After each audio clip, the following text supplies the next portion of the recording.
बच्चों, बहुत सारे न्यूज चैनल और न्यूज पेपर में ये खबर आ रही है कि नीट 2026 का पेपर लीक हुआ है या फिर कुछ क्वेश्चन लीक हो गए हैं।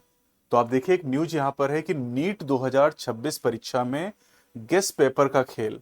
180 में से 125 सवाल मिले, गड़बड़ी की आशंका में जांच शुरू।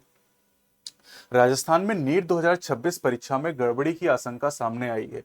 स्पेशल ऑपरेशन ग्रुप यानी एसओजी मामले की जांच में जुटी है। हालांकि अधिकारी सीधे तौर पर किसी पेपर लीक या गड़बड़ी की पुष्टि करने से बच रहे हैं। ये तो आप जानते हैं, हमेशा ही होता है। लेकिन जांच में सामने आए तथ्यों ने एजेंसियों की चिंता बढ़ा दी है।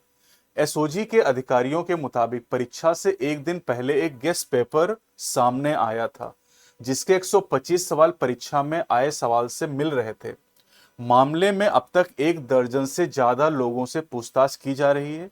अब एसओजी यह पता लगाने में जुटी है कि यह गेस्ट पेपर कहां से आया, इसे किसने जारी किया और असली पेपर से कितने सवाल मेल खा गए। एटीएस और एसओजी कर रही जांच। अब एटीएस और एसओजी की संयुक्त टीम कई संदिग्धों से पूछताछ कर रही है।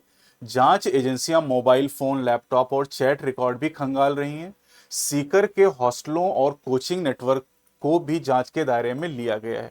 अब इस बात पर जांच केंद्रित है कि यह केवल गेस्ट पेपर था या फिर इसके जरिए किसी बड़े पेपर लीक नेटवर्क का संचालन किया जा रहा था। अधिकारियों का कहना है कि मामले की गहन पड़ताल जारी है। जांच के बाद ही कुछ कहा जा सकता है। परीक्षा वाले दिन कुछ स्टूडेंट ने शिकायत भी की थी। इस पूरे मामले में एक और अहम तथ्य सामने आया है। जानकारी के मुताबिक परीक्षा वाले दिन ही कुछ विद्यार्थियों ने सीकर के उद्योग नगर पुलिस थाने में शिकायत दी थी। छात्रों ने आरोप लगाया था कि परीक्षा के पहले कुछ लोगों के पास ऐसा गेस्ट पेपर पहुंचा था जिसमें परीक्षा में आए कई सवाल पहले से मौजूद थे, और ये कई सवाल 125 सवाल हैं, यानी 2/3 से ज्यादा पेपर है ये। हालांकि उस समय स्थानीय पुलिस ने मामले को गंभीरता से नहीं लिया। इसके बाद छात्रों ने दस्तावेजों और सवालों के मिलान के आधार पर एनटीए को ईमेल के जरिए शिकायत भेजी। सूत्रों के मुताबिक एनटीए ने मामले को गंभीर मानते हुए राजस्थान के डीजीपी को पत्र लिखा। इसके बाद एटीएस और एसओजी सक्रिय और फिर जांच शुरू की गई।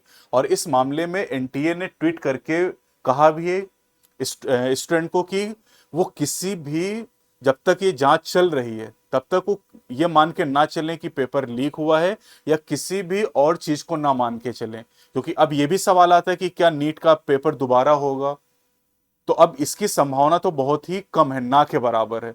कई साल से आप देखते हैं, हर साल लगभग ये खबर आती है कि पेपर लीक हुआ है।